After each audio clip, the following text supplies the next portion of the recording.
first up this morning, the coalition is on the brink of collapse after all its Nationals frontbenchers resigned from Sussan Ley's shadow cabinet. It's going well for them. Let's go live to Emily Saunders in Canberra. Emily, good morning to you. What has brought all of this on? Good morning, Carl. Well, the decision was made in a snap National Party room meeting last night after Sussan Ley accepted the resignations of 3 National senators from her front bench after they voted against hate speech laws. Overnight, the remaining 8 Nationals in Sussan Ley's ministry also quit in a show of solidarity, including leader David Littleproud. This was a threat yesterday and a reality today, plunging an already shaky coalition into unknown territory.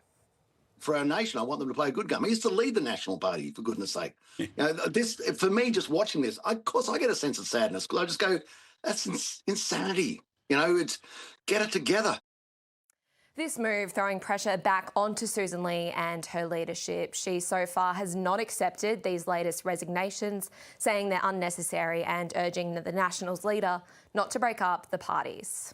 Emily, so many questions. Yes. Thanks, Emily. Coalition chaos this morning, taking heat off the Prime Minister. To discuss, we are joined by Social Services Minister Tanya Plibersek in Canberra. Tanya, good morning to you. So the hate speech laws have passed. The coalition is on the brink. Does Labor consider this a win-win? Well, no, I think this is a very sad moment for Australia. We saw the worst terrorist attack in Australian history about a month ago in Bondi. Today we're calling for a National Day of Unity and Remembrance. There'll be a service, as you know, at the Opera House tonight. There'll be a minute's silence at 7:01. The Jewish community have asked us to have this commemoration tonight, and for every individual Australian who perhaps can't be there or isn't watching, to put a candle in their window and to do an act of goodness or kindness, a mitzvah for other Australians. That is our focus, keeping Australians safe and bringing Australians together. And it's very disappointing that the coalition made this week all about themselves and their own chaos and division. After calling for Parliament to be returned, after calling for stronger laws, they haven't backed those stronger laws. They've actually asked for laws to be watered down. We've passed laws that are an improvement on what we had, but they could have been stronger with stronger coalition support. And now they're not even a coalition anymore. They're falling apart at the seams at a time when we need stability and unity and adult behaviour in this country. I can't believe, Albo can't wake up this morning and believe his luck after being on the nose over his handling of this crisis from the very get-go. Mm-hmm. He wakes up this morning and the coalition is imploding. That's just a luck thing, isn't it? Well, I think that's a bad thing for Australia. Honestly, Australians expect their government to behave in an adult fashion, to pass laws that give stronger protections at a time when the nation's worried. They want to see that our parliamentary leaders are focused on the safety of the nation, the social cohesion of the nation, bringing Australians together, keeping them safe, and instead the coalition are focused on themselves and can't even stick to one position on these stronger laws for a couple of days. The issue, though, Tanya, I guess is, yes, sure, this is a stink for the coalition and this is great for you guys, but ultimately the public is still furious at your handling of the situation, of what happened in Bondi, and generally at your government for just being out of touch. And as we know, that's why they're turning to Pauline Hanson. So all of this is just playing into her hands, and more disaffected voters out there are turning against the major parties. It's that simple. Yeah. Look, I think journalists will be very focused on what's going on in the coalition and the political fallout of this. That's not our focus as a government. Our focus as a government consistently has been to keep Australians safe. So in the last term of Parliament, we passed stronger hate speech laws then. We increased very substantially the resources that our security and intelligence agencies have to tackle violent extremism. We invested in upgrading security around schools and synagogues and other Jewish buildings to try and keep them safer. We have consistently been working to keep Australians safe. And the coalition, the Liberals and the Nationals, have been saying all along, we want stronger laws, now they won't vote for them. They say they want action and then they refuse to act. The inconsistency there is very disappointing at a time when we need national unity and a focus on keeping Australians safe. I think, Tanya, that your government has to be really careful with the balance of crowing about what you've achieved in terms of this, because all of this has happened, the majority of it, on your watch. Anyway, it's a very important day today. I know it's an important day for you too and your local electorate. We appreciate you coming on. Thank you, Carl. And we'll never say that we have done enough. There will always be more to do. You're quite right. Welcome back. Well, the Coalition is this morning on the brink of another breakup. Joining us to discuss today's headlines is Independent MP Di Ley and 2GB presenter James Willis. Good to see you both this morning. Good morning. Di, chaos, division, talk about a toxic relationship. Is this going to be the second split we see in the space of a year?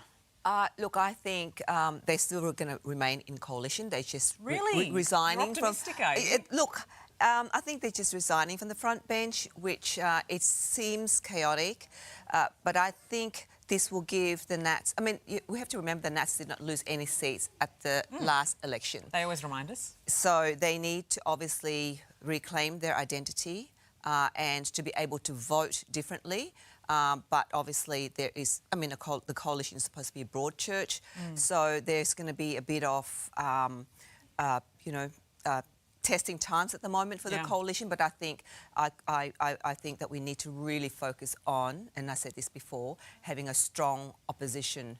And I think by focusing on the split and by doing what they're doing, I think separating themselves will give them the ability to do what they did, which is vote differently for the legislations that they did the last few days. Well, maybe, I mean, James, is it perhaps for the best if they do split?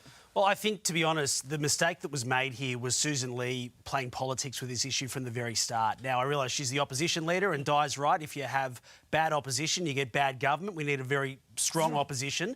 But at the same time, Sussan Ley said over Christmas we need Parliament back straight away to be, strengthening laws. Now, when the legislation was actually handed down, hundreds of pages, there were things on the table that have nothing to do with the tragedy at Bondi and are, largely haven't been scrutinised. So for people to be suddenly saying we've got to vote for these things all at once, there would have been an argument to oppose these on principle and just say we need to kick these down the road and make sure there are inquiries or there's enough scrutiny done. Yep. To be honest, as much as this is a mess, the Liberals and Nats need each other to form government again. And unless they are on the same page, and that means voting on the same page as well, we can't have them splitting up, which has happened too many times now at both levels. To be honest, I think this is going to cost Sussan Ley her job. It may not happen straight away, but I think you'll find by April there'll be moves to remove the opposition leader and have a replacement there. Well, you've been in Parliament, Di, this week, obviously, as these laws have been debated, right? It's been ugly, as we know, but you've witnessed it firsthand. How toxic has it been? And in terms of Sussan's performance, as James outlines, how have you experienced that to be? Look, for us, for me anyway, as an independent, it was more challenging for myself to assess the bills. Initially, it was one bill and got split into two bills. So therefore, for me, I was focusing on what's best for my community in voting for that bill.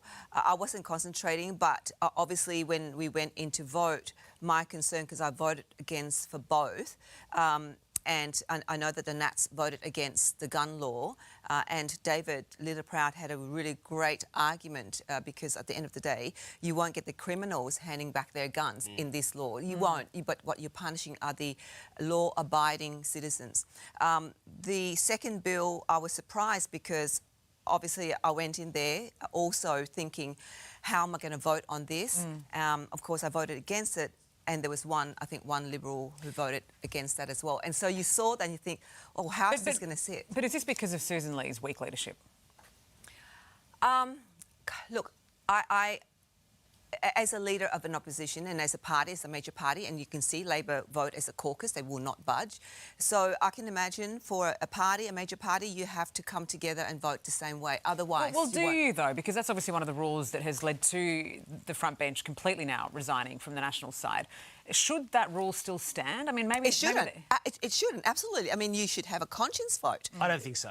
I don't know? think so. No, and I think think that's there where needs to be Labor's strong. I mean, Labor, Yeah. look, the Albanese government's been let off the hook through all of this as well. Let's Yeah. just remember. But But at there the end of must the be day, individual thoughts and opinions, James. If Absolutely. you're all voting on something on principle, even if you don't agree with it, then what does that say about your true character? well, The but public sees that. if you had the left and the right of the Labor Party splitting, you wouldn't get anything done. Their power is in voting together as Together a as a bloc. Now, you caucus. can grumble and mumble and say things privately about it, but at the end of the day, when you've got more than 90 lower house seats and you're voting together, it's impossible authentic, though? to stop. Well, that's politics. politics. It's politics, and it's happened for a long period of time. But And I think the public deserves better than that. well, no doubt. But if we voted for 150 independents and we get people like Di Lee as treasurer or prime minister any day of the What's week, wrong with that?